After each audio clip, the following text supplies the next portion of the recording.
Alors, on passe au paragraphe 2.2. Donc, on saute le petit b du paragraphe 2.1, d'accord, qui porte sur les conversions d'énergie. Voilà, donc vous prenez une nouvelle feuille pour faire ça. Hein, on insérera ensuite plus tard donc, ce qui doit l'être. Hein. Donc, paragraphe 2.2 ici, c'est la conversion inverse qu'on va aborder. La conversion donc, énergie électrique en énergie mécanique. Hein. Donc, c'est le principe du moteur électrique. Hein. Voilà. Donc, toujours avec notre dispositif, on va dire un peu modèle, qui est le règle de Laplace. Petit a, on va simplement appliquer la loi de Faraday à ce dispositif. Alors, le dispositif qui reproduit, qui donne le principe du moteur électrique, hein, ce moteur électrique, il est basé sur quoi? Il est basé sur la force de Laplace, en fait. Hein, voilà, donc on a un conducteur qui est parcouru par un courant, il est soumis à une force de Laplace, et si ce conducteur peut se déplacer, il va se déplacer. D'accord? Donc l'idée, c'est de créer du mouvement. Hein, ensuite, on peut éventuellement créer de l'énergie potentielle, etc. Donc, convertir de l'énergie. Donc, le dispositif, c'est celui que vous avez vu en vidéo sur la force de Laplace, c'est le rail de Laplace, hein, qu'on avait interprété partiellement hein, et qualitativement en disant voilà, si le barreau ici bouge, c'est sous l'effet de la force de Laplace. D'accord? Alors là, on va examiner complètement, la théorie complète de cette mamie, et on va voir ici que l'induction va jouer un rôle. Hein. Alors, ce n'est pas le rôle, si vous voulez, entre guillemets, qu'on attend. Hein. Par rapport aux enjeux technologiques, si vous voulez, ça va plutôt contrecarrer ce qu'on cherche à faire. Hein. On va voir. Donc ici, j'ai cette barre que je vais mettre en mouvement. Donc il me faut... donc Gg, c'est la force de Laplace, d'accord? Donc il faut que j'ai un courant qui circule dans cette barre. Alors ce courant, il va être engendré par ce générateur qui est représenté ici, en représentation de Thevenin, d'accord? Source de tension de Fm que je vais appeler grand E, puis résistance ici interne petit r, voilà, ou toute autre résistance dans le circuit. Hein. Voilà, alors ce qu'on veut ici, c'est que, voilà, comment ça s'appelle, que la barre se déplace comme ça, hein, si on est en régime continu. Hein. L'idée, voilà, c'est d'avoir une force de Laplace, voilà, pour que ça n'arrive pas, ça ne bute pas là-bas, d'accord? On ait quelque chose qui puisse fonctionner, entre guillemets, quel que soit le temps. Alors, la chose règle de Laplace avec un champ magnétique, on suppose que le champ magnétique, donc, il est uniforme, je l'ai pris vers nous parce que ça m'arrange, et il est infini entre guillemets, vers le bas, hein. Donc tout ça c'est l'horizontale, d'accord? Donc ce que je voudrais, c'est avoir une force de Laplace comme ça, d'accord? Donc ça veut dire, si je prends ici le point C et là le point D, I, donc le courant I, alors CD vectoriel B, CD c'est comme ça, B c'est vers nous, donc CD vectoriel B. Donc CD vectoriel B c'est vers le bas, donc il me faut un ICD qui soit positif. Il me faut un ICD qui soit positif. Si on est en régime continu.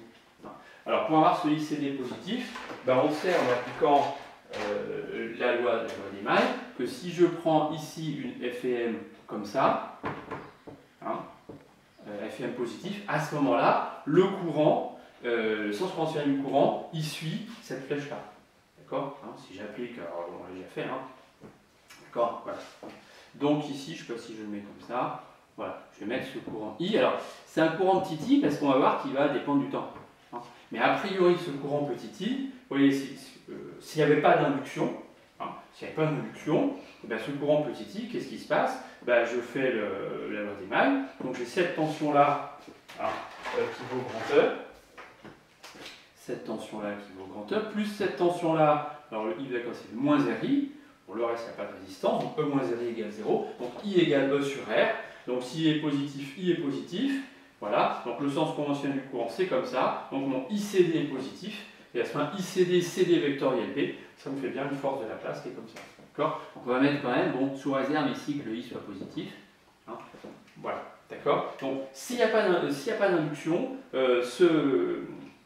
cet I de T, en fait, c'est grand E sur R. Voilà, j'ai une forme de Laplace, ça pousse comme ça. Et en gros, on en était un petit peu, on en était resté là de l'interprétation hein, qu'on avait donnée de la manip qu'on avait vue en vidéo, que j'avais réinterprétée. Si je change évidemment le sens de B, ou si je change le sens de E, à ce moment-là, je change le sens de la forme de Laplace, qu'on a vu dans la vidéo, et donc ça part dans le sens. Hein. Alors ici, on va faire l'analyse complète, d'accord? Donc, on a toujours une spire déformable maintenant, d'accord. Alors ici, bon, j'ai une pseudo-spire, hein, bon, je la fais passer par-dessus, ou si vous voulez, j'aurais pu faire, voilà, faire une pseudo-spire et mettre le générateur à côté. Bon, bref, j'ai fait ça comme ça. Voilà, donc ici, hein, ça me fait donc, une spire ou une pseudo-spire. Voilà. Alors C, hein, qu'on va orienter comment? Alors, on a vu un petit peu tout à l'heure, hein, ce qu'on veut, c'est que la normale soit dans collinéaire AB. Donc, je vais l'orienter comme ça, d'accord? De sorte que la normale, voilà, elle soit comme ça, la normale à la surface S qui est ici, d'accord?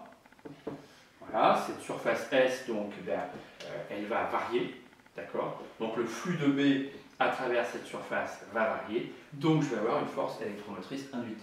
Alors ça, je ne le cherchais pas du tout au départ.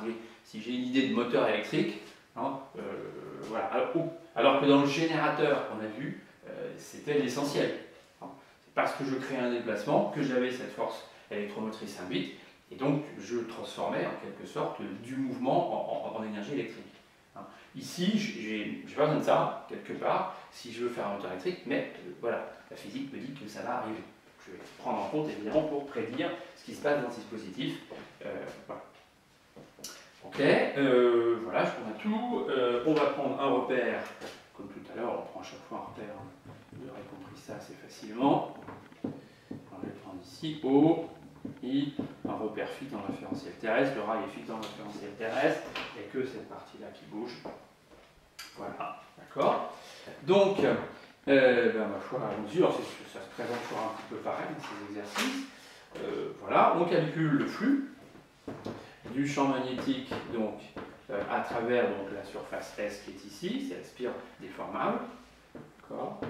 Donc B scalaire N, c'est le module de B, d'accord. Voilà. Et la surface ici, alors on a toujours ici cet écart-là qui vaut petit a. Et puis ici, donc l'abscisse de la barre, c'est x de t, donc cette longueur c'est x de t. Voilà, donc ça me fait A x de t, complémenté BA x de t. Voilà, on a le flux. Donc on applique la loi de Faraday. Hein. Donc on va avoir une FM induite qui va apparaître dans cette spire déformable. Voilà. Qu'on va pouvoir représenter donc, par une source, le FM petit e, égale moins défi donc, sur dt. Donc je dérive ça, ça me fait moins BA x point, ça ne change pas par rapport au dernier cas. Voilà. Si je la représente, donc je sais que sa flèche est dans le sens de l'orientation de C. C'est la loi de, Faraday qui me dit ça. Je vais la mettre ici, donc ici E de t. Voilà. Alors, ok. Donc je ne connais pas les sites pour l'instant de ce que j'ai, évidemment. Donc, une fois qu'on a ça, on va pouvoir appliquer la loi des mailles. D'accord. Voilà. Donc loi des mailles. Bon, j'avais déjà un petit peu commencé tout à l'heure, on va dire. Hein. Voilà, donc ici. Voilà, puis là, je vais prendre ce point-là. D'accord, donc j'ai 3 points. Donc ici, j'ai une tension au bord de cette source. Hein. Voilà, ici au bord de R, ici au bord de E. Voilà, ça me fait 3 points. Donc, somme des tensions égale à 0. Donc, je vais commencer dans l'ordre. Je vais commencer par celle-ci. Alors, ça me fait donc grand E moins RI moins petit r, donc I de t. Le I est dans ce sens-là. Hein, okay. Voilà, donc c'est bien moins RI. Plus E, flèche dans le même sens. Plus E de t égale 0. Voilà, ici aussi les flèches dans le même sens. Voilà, ça donne une première équation. Bon, on peut la simplifier un petit peu. Donc ça me fait R I de t hein, égale grand E plus E de t, donc égale grand E moins B à x point. Moins E moins B à x point.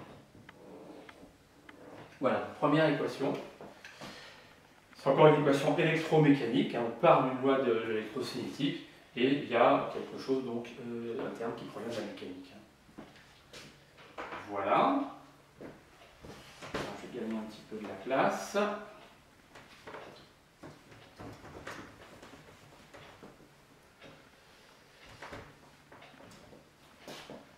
Alors, on va recopier donc, ici l'expression de E, mettons. Voilà, je vais dire que E égale moins BAX point 1. Voilà, je suis en ai besoin. Voilà, on va donc effacer ça.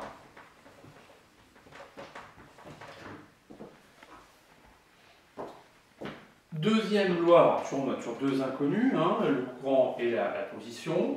Donc il me faut une deuxième équation. La deuxième équation, puisque j'ai quelque chose qui est en mouvement, c'est les lois de la mécanique que je vais appliquer. Donc là aussi, en gros, moralement, c'est la RFD qu'on va appliquer à la barre. Bon, plus juste, c'est les théorèmes de la résultante cinétique. Hein. Enfin, vous pouvez voir comme une RFD. D'accord? Voilà, cette barre ici. On va faire donc le bilan des forces, bilan des distributions de forces s'appliquant sur cette barre. D'accord? Donc qu'est-ce que ça me donne? Alors on a toujours donc, le poids, d'accord? La réaction donc, du support. Hein. Comme on est sans frottement, c'est orthogonal au support, c'est orthogonal au rail. Hein. Voilà, toujours donc, ces deux forces. Et puis ici, j'ai la force de la place. Voilà, c'est un peu nouvelle pour nous quand même. Force de la place, donc FL, ICD, CD vectoriel B, donc le I c'est le petit i qui est là, d'accord, puisque c'est bien ce I hein, qui va de C vers D entre C et D dans la barre, hein. Et CD vectoriel B, donc on voit que c'est vers le bas, d'accord, bon, comme tout à l'heure, CD et B c'est orthogonal, il n'y a pas de terme en sinus, donc CD c'est petit a, le norme de B, c'est B, et donc ça va donc vers le vecteur petit i, que vous ne confondrez pas avec le courant petit i. Voilà, d'accord? Donc, on écrit ça. Donc, M, accélération donc, de la barre dans le référentiel R galilien, qui est le référentiel terrestre. Hein, on a donc, je vais tout de suite mettre la force de la place comme ça qui nous intéresse, force de la place, plus donc, le poids, plus la réaction du support, d'accord, hein. Donc ça, c'est pas selon I, hein. Voilà, ça c'est orthogonal à I, donc je vais projeter, ça va disparaître, d'accord.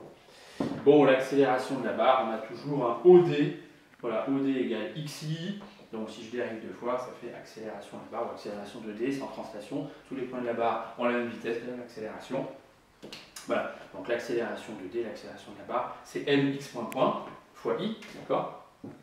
Donc ça me fait mx point, voici je mets ça sur I, égale donc la force de la place, donc I de T, AB, voilà, si je projette donc, sur le vecteur I. Voilà, ça me donne une deuxième équation électromécanique, hein, que je qualifie plutôt de mécanico-électrique, puisqu'elle est d'abord mécanique au départ, et ensuite il y a un terme de courant qui intervient dedans. Voilà, bon, deux équations différentielles avec deux inconnus, donc ça c'est pas nouveau pour nous. On va éliminer une des deux inconnues, donc on va faire comme dans le cas précédent, on va plutôt on va plutôt éliminer le courant et puis récupérer la position, on peut faire aussi l'inverse, pas de règle à ça. Hein. Voilà, alors qu'est-ce que je vais effacer? Ok, alors un petit peu... je vais sauvegarder ça ici. E égale moins BAX point. Et R I de T, j'ai l'impression de me retrouver en colle, moi. Égale E moins BAX point. Enfin, en tant qu'élève, je veux dire. Je suis en train de faire des économies sur l'espace tableau. Voilà, bon, ma foi.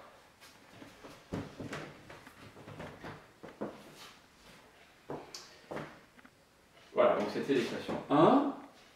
Alors on élimine tout ça. Bon, donc je vais récupérer le I de la 1, hein, de l'équation 1. Donc le I, bon, c'est facile. Hein. I de T, c'est E moins BAX point sur R voilà, que je vais réinjecter dans la 2. Donc d'ici, hein, I égale E moins BAX point sur c'était petit r, pardon. C'était petit r. Et donc je réinjecte ça là-dedans. Ça me fait M x point égale, donc grand E moins BA x point sur petit r, facteur de AB. Facteur de AB. Voilà, ce qui nous fait la chose suivante. M x point égale moins, alors on va retrouver encore ce terme, hein, BA carré, voilà, sur R, x point, plus AB sur R, petit e. Alors qu'on va mettre sous une forme un petit peu forme canonique, hein, en quelque sorte. Voilà, donc là j'ai gardé tout ça. Alors celle-ci, je vais encore la mettre de côté. Oui. Voilà.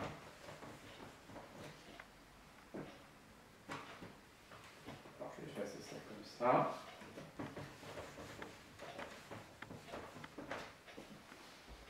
Donc, voilà. On avait M x point égale moins ici de t AB. Ça c'était l'équation 2.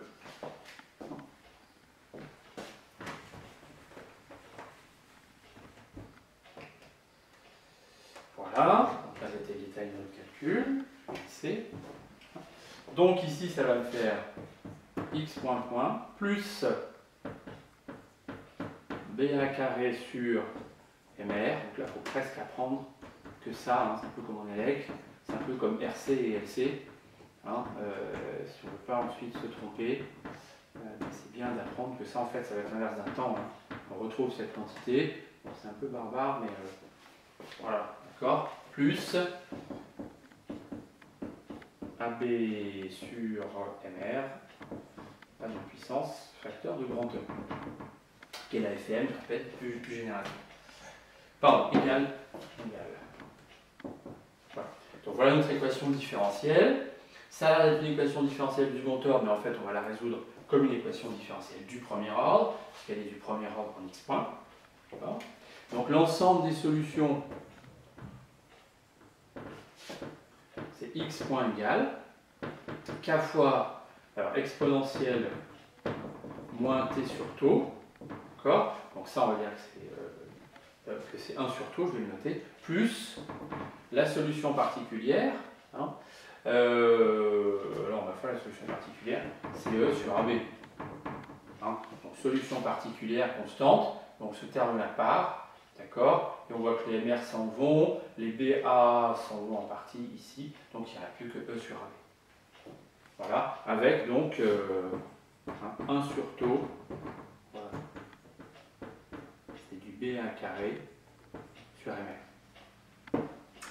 Alors est-ce que E sur AB c'est bien une vitesse niveau dimensionnel? Bon, c'est histoire de changer, c'est Tesla, tout ça, c'est mu0, c'est pas très facile. Alors, en fait, ce qu'il faut voir, c'est que en termes de dimension, hein, il faut récupérer la dimension donc, du champ magnétique à partir en fait de la force de Laplace, parce que ça nous ramène à des choses qu'on connaît bien.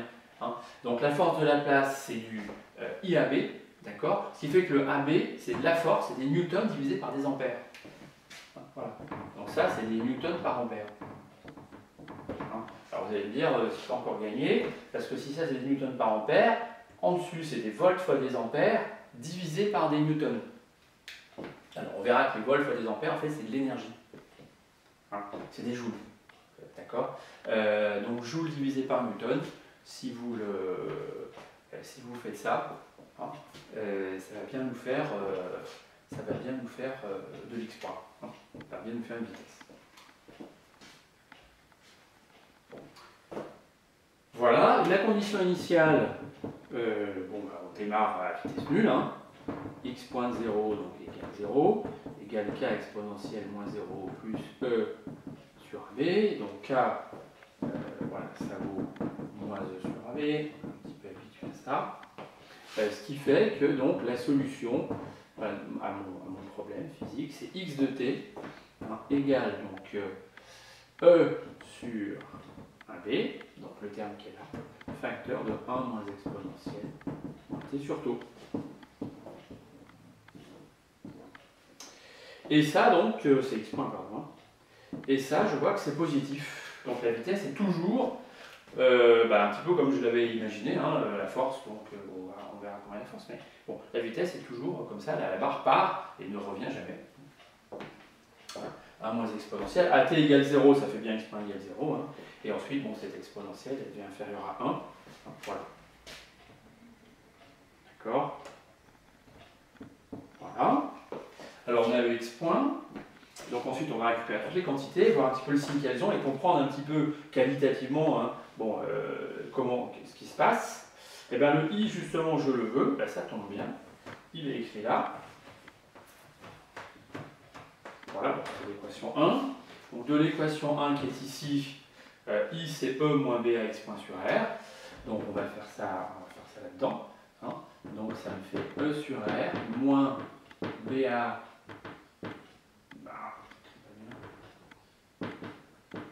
BA sur R, facteur de x point, donc x point je recopie tout ça, ça fait E sur AB, 1 moins exponentielle moins t sur taux, voilà.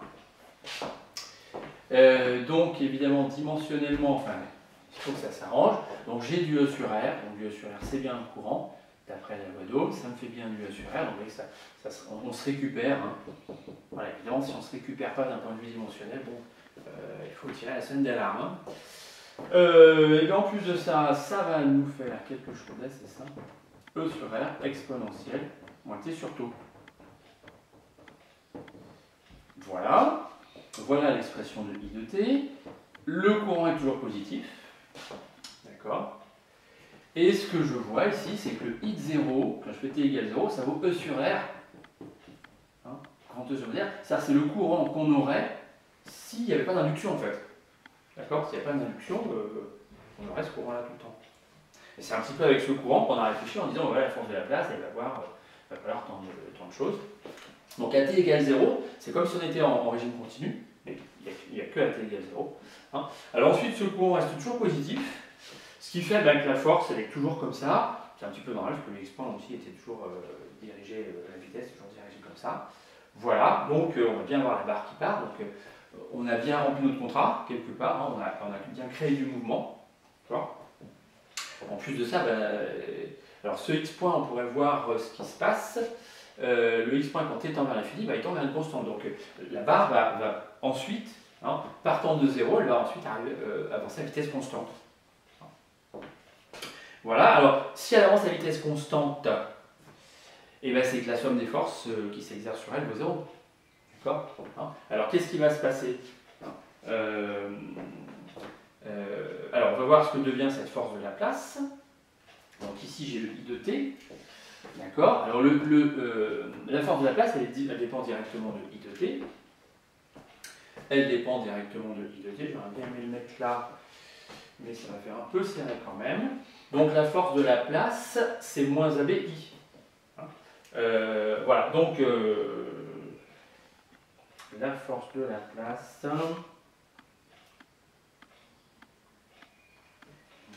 Non, pardon, la force de Laplace est. Où est-ce que j'ai noté? La force de Laplace. Si, c'est ça. C'est moins I AB, I de T AB.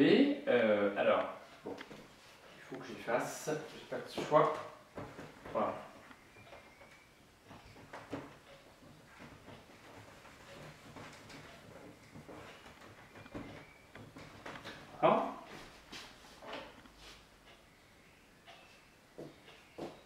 Alors, j'ai le E, je vais récupérer petit e d'abord.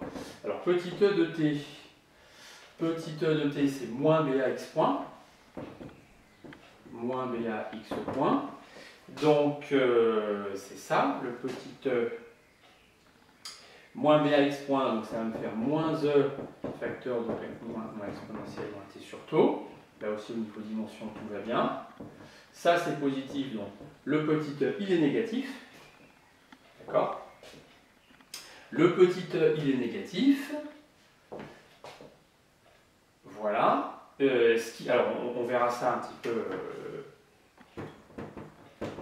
plus tard. Et le FL, je vais prendre le sens, RI, alors, le I, qu'est-ce que j'ai écrit là? I, bon, c'est bien ça. I, c'était E moins BA, voilà.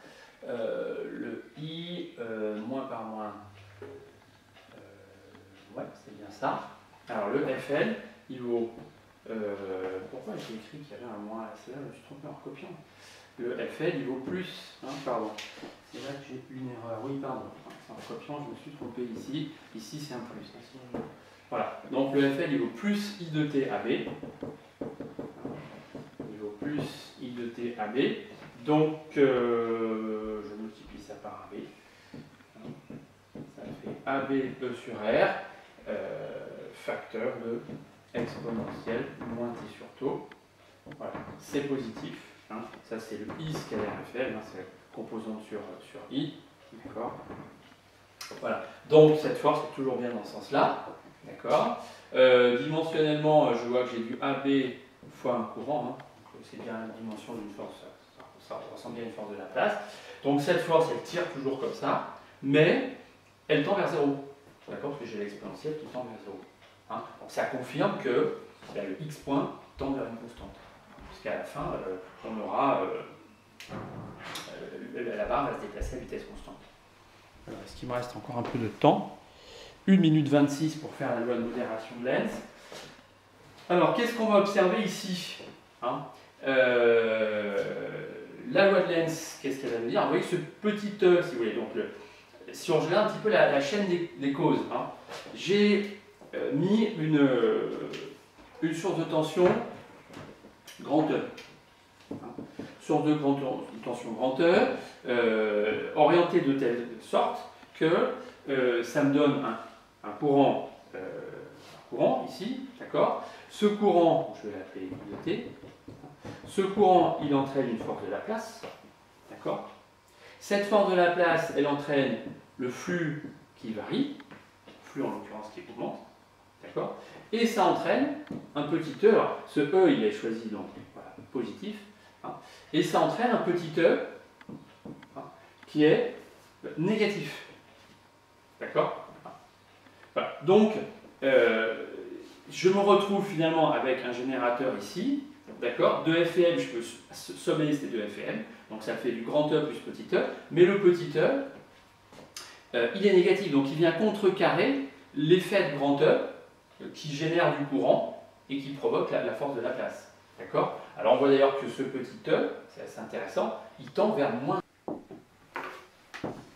Alors donc ici, hein, je répète, hein, l'orientation donc de la source de tension donc présente au départ dans le générateur, elle est orientée donc positivement par rapport donc au contour, d'accord, et elle entraîne l'existence d'une force électromotrice induite de signes opposés, hein, orientée dans le même sens, mais de signes opposés. D'accord. Donc on a encore une illustration de la loi de modération, loi de Lenz, hein, pour dire que les effets donc, de l'induction, hein, donc ici c'est le petit e, d'accord, s'opposent aux causes qui les ont engendrées. Hein. Donc les effets de l'induction, ici, donc là c'est la FEM donc négative, hein, s'opposent à la cause hein, qui l'a engendrée. Donc ici c'est cette source de FEM positive. Voilà.